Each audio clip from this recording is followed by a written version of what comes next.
শ্যামলীর বিয়ে ২ বছর পর। বিস্তারিত জানতে ভিডিওতে লাইক দিয়ে সাথেই থাকুন। জি বাংলায় জমে উঠেছে কোন গোপনে মন ভেসেছে ধারাবাহিকের গল্প।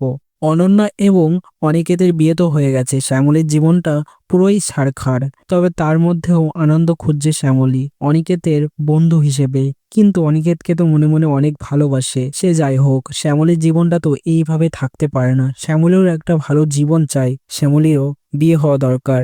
সেই জন্যই তোমাদেরকে জানিয়েছিলাম গল্পে হাজির হবে কিঞ্জল।